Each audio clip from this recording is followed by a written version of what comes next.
Hello anime fan and welcome back to our channel. तो आज की वीडियो में हम एक्सप्लेन करने वाले हैं काजू नंबर 8 सीजन 3 के एपिसोड नंबर 4 को, जो कि एक अलग ही लेवल का होने वाला है क्योंकि भाई अब काजू नंबर 9 खुद मैदान में आने वाला है। तो ये देखना बहुत ही ज्यादा इंटरेस्टिंग होगा कि आखिर पूरा डिफेंस फोर्स मिलकर काजू नंबर 9 को किस तरह से हराएगा। और इसकी लास्ट वीडियो पर भी आप सभी लोगों ने बहुत ज्यादा सपोर्ट किया और वीडियो को काफी ज्यादा पसंद किया था, तो सभी लोगों का बहुत बहुत शुक्रिया और thank you so much Ayaan, Ayush and Nahid मेरी लास्ट वीडियो पर कमेंट करने के लिए। तो बातें बहुत हो चुकी, वीडियो को स्टार्ट कर लेते हैं। तो भाई अब तक हमने देखा कि एक जबरदस्त फाइट के बाद आखिरकार वॉइस कैप्टन होशिना ने भी काजू नंबर 12 को हरा दिया होता है। तो इसके बाद अब बस एक ही काजू बचा है, काजू नंबर 14, जिसके बाद हमें टाचिकावा सिटी का सीन दिखाया जाता है जहां पर काजू नंबर 14 काफी ज्यादा खतरनाक अटैक्स करके पूरी सिटी को ही डिस्ट्रॉय कर रहा होता है। थर्ड डिवीजन के सभी मेंबर्स एक साथ मिलकर इस पर अटैक करते हैं, लेकिन इन सभी के अटैक्स का इस पर जरा भी असर नहीं होता क्योंकि उसने अपने आसपास एक पावरफुल शील्ड बना ली होती है।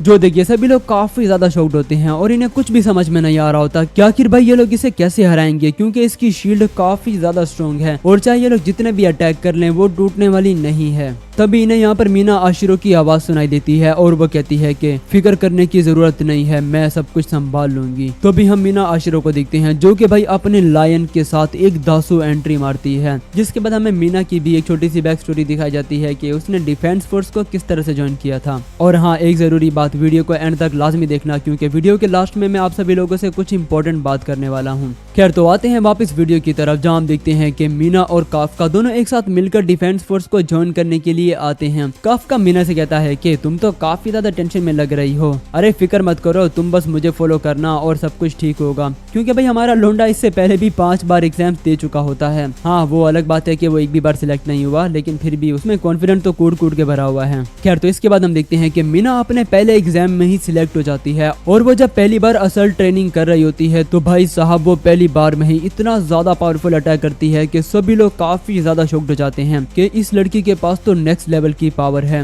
मीना खुद भी काफी ज्यादा हैरान होती है और उसे भी नहीं पता था कि वो इतनी ज्यादा पावरफुल है। तो इसके बाद हम देखते हैं कि अब ये लोग मीना को एक बहुत बड़े होंजू के सामने खड़ा कर देते हैं और उसे एक बहुत बड़ा वेपन भी देते हैं। जो देख मीना काफी ज्यादा शॉक्ड होती है और उसे यकीन नहीं आ रहा होता कि वो इतने बड़े होंजू को अकेले मारने वाली है। तो फाइनली अब मीना काफी ज्यादा हिम्मत जुटाकर इस पर अटैक कर देती है। तब स्टोरी वापस से प्रेजेंट में आ जाती है जहाँ पर वो काजू नंबर 14 पर अटैक करने के लिए तैयार होती है और वो मन में सोच रही होती है कि मेरे दिल में अभी भी सेम फियर है जो कि आज से काफी टाइम पहले था, लेकिन चाहे जो भी हो मुझे इस काजू को हराना ही होगा क्योंकि मेरे सभी कॉमरेड्स की जान दाव पर लगी हुई है और मैं उन सब की मेहनत और हार्डवर्क को जाया नहीं होने दे सकती। और ये कहकर वो इस पर अपनी फुल पावर से अटैक कर देती है और इसका ये अटैक नंबर 14 की शील्ड को तोड़ते हुए सीधा इसे जाकर लगता है और इसके बस एक ही अटैक से इसका काम तमाम हो जाता है। नंबर 14 सीधा जमीन पर आकर गिरता है और उसके बीच में काफी बड़ा होल हो जाता है। जो देखिए सभी लोग काफी ज्यादा खुश हो जाते हैं और इनकी खुशी का कोई ठिकाना ही नहीं रहता भाई, क्योंकि फाइनली इन लोगों ने सभी 5 नंबर वाले काजूस को हरा दिया है, जो कि हिस्ट्री में पहली बार हुआ है कि डिफेंस फोर्स ने एक साथ 5 नंबर्स वाले काजूस को हराया है।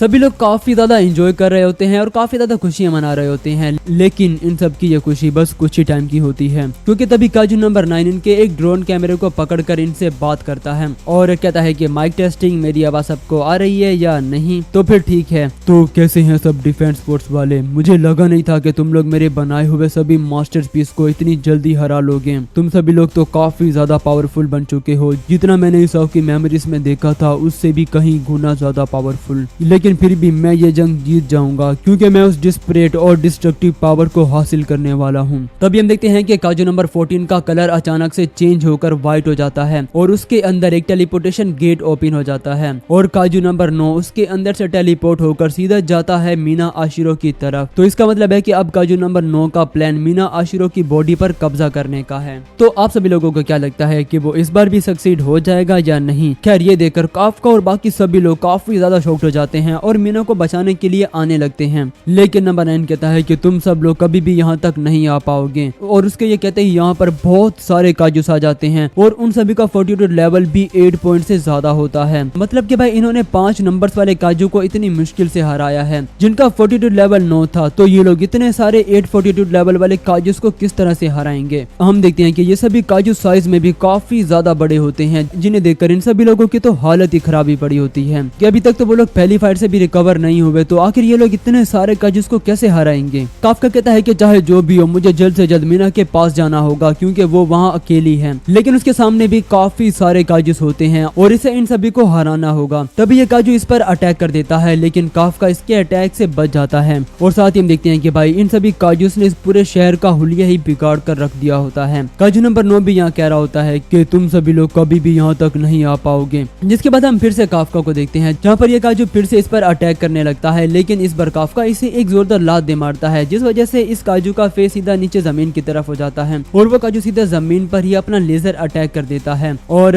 तभी काफका को रियलाइज होता है कि भाई वहाँ नीचे जमीन में तो शेल्टर है और वहाँ पर काफी सारे लोग मौजूद हैं, जिस वजह से काफका काफी ज्यादा गुस्से में आ जाता है और बस एक ही पंच मारकर इस काजू के टुकड़े टुकड़े कर देता है। काजू नंबर 9 भी यहाँ कह रहा होता है कि मेरे बाद यहाँ सबसे ज्यादा पावरफुल तुम हो काजू नंबर 8, और तुम्हारे लिए इन सभी काजूस को हराना इतना मुश्किल नहीं होने वाला, लेकिन फिर भी तुम उस जगह को अकेले छोड़कर नहीं आ सकते, क्योंकि अगर तुम वहाँ से यहाँ पर आ गए तो वहाँ मौजूद सभी काजूस उन सभी लोगों को बहुत बुरी तरह से मार देंगे। हम देखते हैं कि मीना भी काजू नंबर 9 से लड़ने की कोशिश कर रही होती है, लेकिन ये उसके सभी अटैक से काफी ज्यादा आसानी से बच जाता है। और वैसे भी ये तो हम सभी लोगों को पता है कि मीना बस बड़े साइज के काजूस के खिलाफ ही अपनी पावर को अच्छे से यूज कर सकती है, तो काजू नंबर 9 से फाइट करना उसके लिए वैसे भी काफी ज्यादा मुश्किल होने वाला है, लेकिन फिर भी वो अपनी पूरी कोशिश कर रही होती है इसे फाइट बैक करने की। तो इस वजह से मीना इस पर काफी सारे अटैक्स करती है, जिसे काजू नंबर 9 अपने हाथ से शील्ड बनाकर रोक लेता है, लेकिन फिर भी वो इसकी शील्ड को तोड़ देती है। तो इस पर नंबर 9 कहता है कि तुम तो सचमुच में काफी ज्यादा पावरफुल हो, लेकिन क्या हो अगर मैं तुम्हारे पास आ जाऊं तो फिर तुम मुझ पर कैसे अटैक करोगी। जिसके बाद वो काफी ज्यादा स्पीड से उसके पास आकर उसे गर्दन से पकड़कर हवा में उठा लेता है और कहता है कि मीना आशिरो को एब्जॉर्ब करने के बाद काजू नंबर 6 क्लास की पूरी आर्मी बना सकता हूँ, और मीना आशिरो के बगैर कोई भी ऐसा डिफेंस फोर्स मेंबर नहीं होगा जो कि उन जायंट्स को रोक पाएगा और ह्यूमैनिटी को बचा पाएगा। और ये कहकर वो अब मीना को एब्जॉर्ब करने लगता है, जिस वजह से अब काफका अपनी फुल स्पीड से जाने लगता है मीना को बचाने के लिए। लेकिन वो देखता है कि ये सभी काजूस अपनी लेजर पावर से उन सभी शेल्टर्स को अपना निशाना बना रहे होते हैं, जिनके अंदर सभी सिविलियंस मौजूद होते हैं। जो देख अब काफका काफी ज्यादा कंफ्यूज हो जाता है और उसे कुछ भी समझ में नहीं आ रहा होता कि भाई आखिर उसे क्या करना चाहिए। क्या उसे मीना को बचाने के लिए जाना चाहिए या फिर उसे यहीं रुककर इन सभी शेल्टर्स को सेव करना चाहिए। हम देखते हैं कि आहिस्ता आहिस्ता काजू नंबर 9 मीना को अपने अंदर एब्जॉर्ब करने लगता है और कहता है कि तुम इंसान हमेशा से ही ऐसे हो, तुम किसी को भी बचा नहीं पाते और तुम वो भी खो देती हो जो कि तुम्हारे लिए सबसे ज्यादा जरूरी होता है। और ये कहकर अब वो पूरी तरह से मीना को अपने अंदर एब्जॉर्ब कर लेता है, जो देखकर भाई ये सभी लोग काफी ज्यादा चौंक हो जाते हैं और इन्हें यकीन नहीं आ रहा होता कि भाई उसने सचमुच में मीना को एब्जॉर्ब कर लिया है। और तभी यहाँ पर एपिसोड भी खत्म हो जाता है। तो आप सभी लोग मुझे कमेंट में जरूर बताना कि आप लोगों को ये एपिसोड कैसा लगा। और first of all thank you so much मेरी वीडियो को एंड तक देखने के लिए। और दूसरा, मुझे आप सब लोगों से ये बात करनी थी कि मैं पिछले 2 साल से यूट्यूब पर कंटेंट बना रहा हूँ, लेकिन अभी तक मुझे यूट्यूब से अर्निंग स्टार्ट नहीं हुई है। तो मैं एक ऑफिस में as a inventory manager job कर रहा हूँ और